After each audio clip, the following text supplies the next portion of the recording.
everybody, I'm Tom Vassel. Welcome to the Dice Hour. This is Week in Review, where we take a look at all the videos we put out over the past week, and we tell you what we think about them, kind of short clips of everything, and then if you want to see more, just check the links and find the full video. Let's get going. Hey everybody, I'm Garcia. Here's what I reviewed last week. So I did Nature, which I gave a 5 out of 10 to.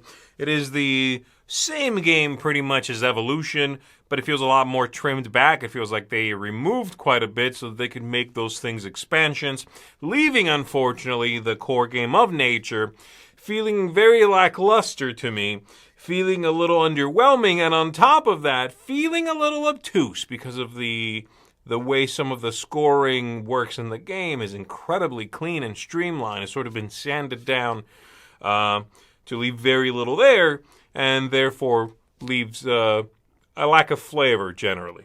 I reviewed Superstore 3000. I gave this one a 7 out of 10. This is a tile drafting game in which you're buying these tiles or you're taking money on your turn, and you're building this sort of super mall of the future thing. It's a retro-futuristic vibe. Great look.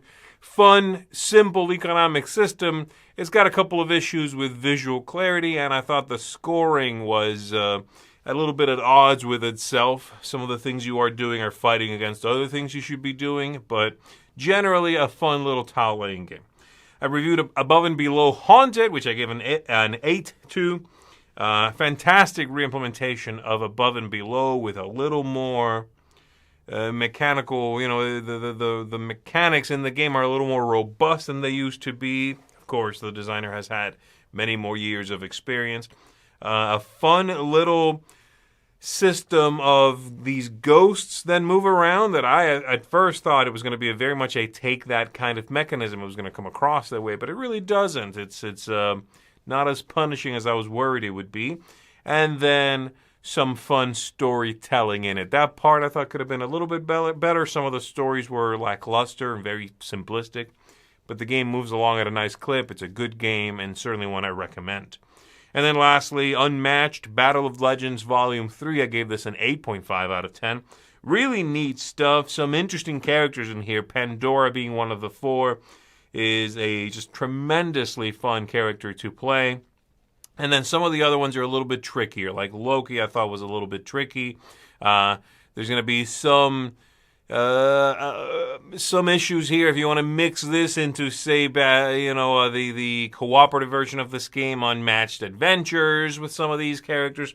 There's some small iffy moments that make me a little bit worried, but on its own, it's very good, and it certainly will mix into the competitive game, I think, very, very well. I liked it. It's fun stuff, and they keep on doing it with Unmatched. And that's it for me. I will see you on the next one. Hi, everybody. Chris Ye here, and my good buddy, Mike Delisio, the Egg Cup. How's it going, Mike?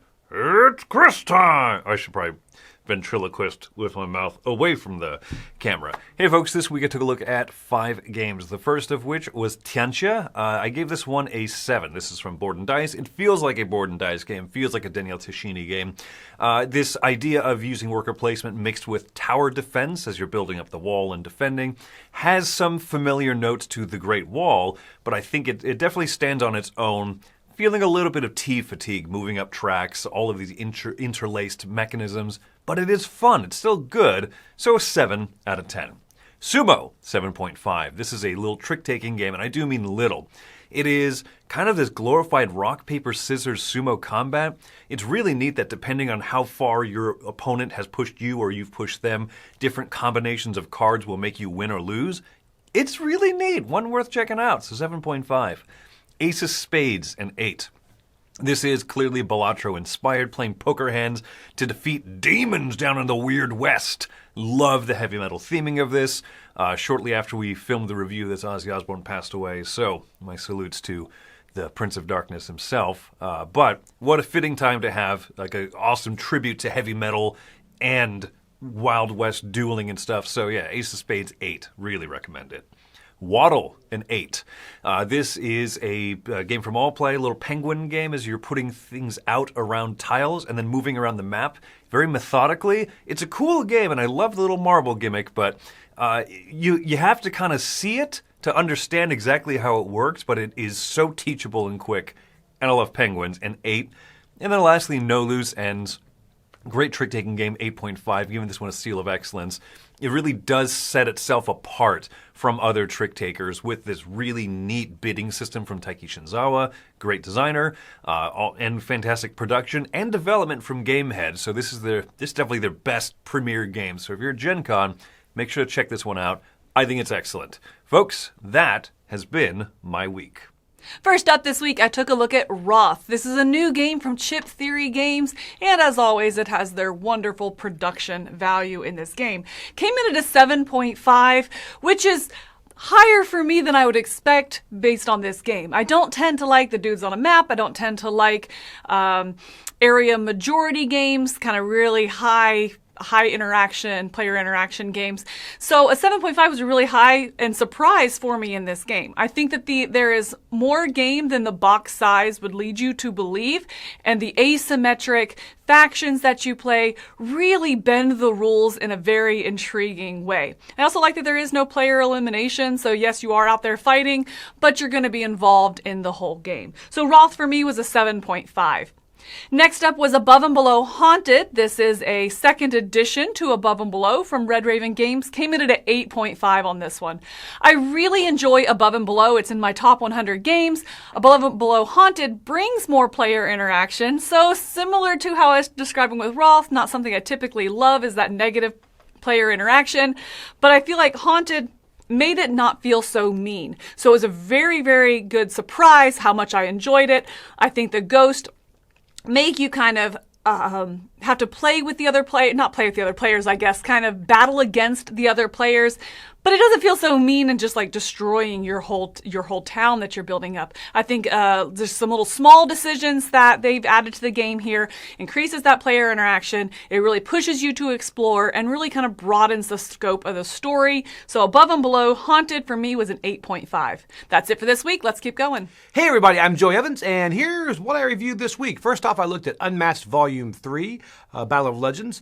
I thought it was great. Loki was a little bit tough, but this one is just a great addition to the series. Does what I want it to do, grabs all these different things and brings them all together that are usually unrelated. So this one I gave a 9 to. Also, Above and Below Haunted. I never played the first Above and Below. This was the new Haunted one, and honestly, I liked it. I think it was very light, very simple. It's kind of almost family weight. I came in at a 7 on this. I think other people enjoyed it more, but I did like it for what it was. Also, I did a couple other videos, expansions and upgrades. That I talk about a couple of expansions and different upgrades you can put into games to make those games you love. It can make you love them even more. And then also, Tom and I did some tips for Gen Con. So anyway, check those out, and we'll see you later on the channel. Hi, I'm Wendy Ye, and this week I have 2 different games that I was in reviews for. The first one was Waddle. Now, Waddle I gave a 6, not because of my lack of love for penguins or the gorgeous cover, but instead because it's very tactical, abstract-y, and a lot of thinking ahead. You really have to plan ahead to figure out what islands you want to be the focus on. And it just didn't really sing for me. The next one is Tianxia. This is the new board and dice game that's coming out soon. And it's Tashini all the way. Love the tracks, love the bonus tiles, love all that, you know what I mean? That kind of stuff, trading in goods for points and other things. What makes it different is the invaders from the north and that kind of like cooperative area control or semi-cooperative area control, protecting your engine and protecting your cities. So I gave it an 8. I think that it's a solid game from Tashini and Board and Dice.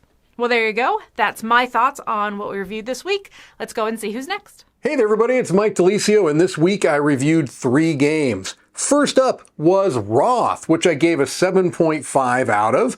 And Roth is a area majority style game coming from publisher Chip Theory Games. And unlike many of the titles that they produce, this is on a much smaller scale. It's not a big grandiose campaign style game. It is a relatively quick to play area majority game with asymmetric powers and custom unique dice for each of the different clans. Some really cool things going on, a couple of little graphical production issues that I brought up in the review, but overall, very solid. Up next, we've got Shallow Sea, which I gave an 8 out of 10 to. This is the newest game from publisher Bad Comet, known for games like Wondrous Creatures, Life of the Amazonia. Shallow Sea is a puzzle-style game. It's a smaller scale than some of their other games, where every turn you're going to be drafting a fish and one of two different types of tiles that you're going to be placing out on a personal player board, trying to get particular patterns, things along those lines for scoring opportunities. Very clever, a beautiful production. It's not necessarily innovative. There's nothing that you've never seen before, so that's what kept it from going into a little bit of a higher range, but still a rock solid game. And then finally, we've got No Loose Ends, and this is a 9 out of 10 for me. This is a game by Taiki Shinzawa, who I feel is the best trick-taking designer out there. It was originally a Japanese game called Shut the Books. It's now been brought into wider scale distribution. They've changed the theme, and they've changed a couple of little mechanical things, and all of those things are for the better. I feel like this theme makes sense in a game where you're not only trying to predict the number of tricks you're going to win per round, but also which colors or numbers are going to win those tricks. So a very thinky game, but some really nice decisions to make, and I like all the changes that this edition added. All right, well, that's going to do it for me. This is Mike Delisio. Let's keep it moving. All right, start off with Nature. Nature is a game that I enjoyed. It's the latest iteration of Evolution, kind of a restart of Evolution. Now, from what I understand, it's really great with all the modules, or as you switch in and out the different modules. So I'm looking forward to trying those modules out. But take it as itself, as it is. I think it's a fun little game. I give it a 7 out of 10. But I do want more to it. I don't want it to just drag by itself. So I'll be trying out all those different modules. There's a little game called Sumo that me and Chris reviewed. Silly little trick-taking game for 2 players, which I thought a lot of fun back and forth in it. 8 out of 10. Finger Golf. This is a game in which you flick golf balls around. It's fine. It's a 6 out of 10. I get what it is. It's a gift for people who like golf. Shallow Sea. This is a game that's the newest game from Bad Comet, as you place tiles and fish and flip the tiles, and it's a beautiful little game. Similar to Cascadia and its ilk. Very similar, in fact. But it is pretty, and it's an easy one to get into, and it's enjoyable. 7 out of 10. Ace of Spades. What a fantastic game. Really enjoy this one. Great solo game, sort of like Balatro Light. 8.5. And Waddle. Waddle, a fun little area control game. I really like this idea of putting penguins out, but save the turn order in this game is the most fascinating thing about it. Enjoyable, 8 out of 10. Lest you think I like everything, I did 6 games I played, so you don't have to, in whichever game there is ranked 5 or below. That's a good name for a store. And so, yeah, I did not enjoy many of those games. Check that out. We also did a Gen Con preview. Joey and I talked about tips for Gen Con going there. So there's a lot of different things to check out this week. Thanks so much for watching Week in Review. I'm Tom Vassel. We'll see you next time.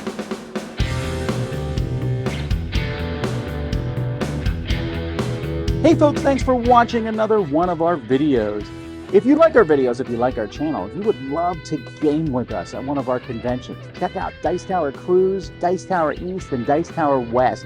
Fantastic conventions where we play games with wonderful people, a humongous library, and lots of other events and stuff. Also, don't forget to check out our channel, like and subscribe. I'm Tom Vassel.